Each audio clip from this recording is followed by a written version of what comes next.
CBI அதிகாரிகள் முதற்கட்ட குற்றப்பத்திரிகையை மதுரை மாவட்ட நீதிமன்றத்தில் தாக்கல் செய்தனர். திருபுவனம் அஜித்குமார் கொலை வழக்கில் சிபிஐ அதிகாரிகள் முதற்கட்ட குற்றப்பத்திரிகையை மதுரை மாவட்ட நீதிமன்றத்தில் தாக்கல் செய்ததை அண்மைச் செய்தியாக பார்த்துக் கொண்டிருக்கிறோம். இது குறித்தான கூடுதல் விவரங்களோடு இணைக்கிறார் நமது செய்தியாளர் சிவகுமார்.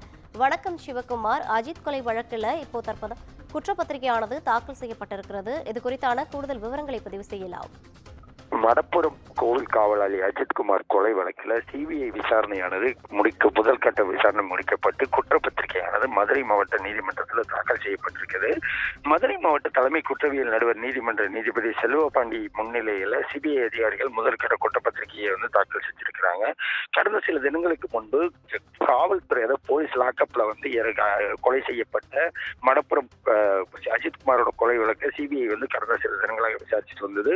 இந்த வழக்கில் மதுரை மாவட்ட உயர்நீதிமன்றம் கிளை நீதிபதிகள் எஸ்.எம். சுப்பிரமணியம் மற்றும் மரியாதை கொண்ட அமர்வு இந்த காவலாளி அஜித்குமார் கொலை வழக்கு சிபிஐக்கு மாற்றி உத்தரவிட்டதுங்க. சிபிஐ அதிகாரிகள் விசாரணை மேற்கொண்டு ஆகஸ்ட் 20ஆம் தேதிக்குள்ள முதற்கட்ட விசாரணை அறிக்கையை சம்பந்தப்பட்ட நீதிமன்றத்தில் தாக்கல் செய்யணும் அப்படின்னு சொல்லி உத்தரவிட்டிருந்தாங்க.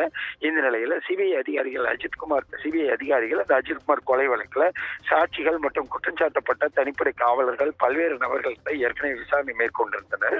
இந்த வழக்குல கைப்பற்றப்பட்ட ஆவணங்கள் மற்றும் அதன் அடிப்படையில் உள்ள மேற்கொண்ட விசாரணையில முதற்கட்ட குற்றப்பத்திரிகையானது மாவட்ட நீதிமன்றத்தில் இப்போது தாக்கல் செய்யப்பட்டிருக்கிறது.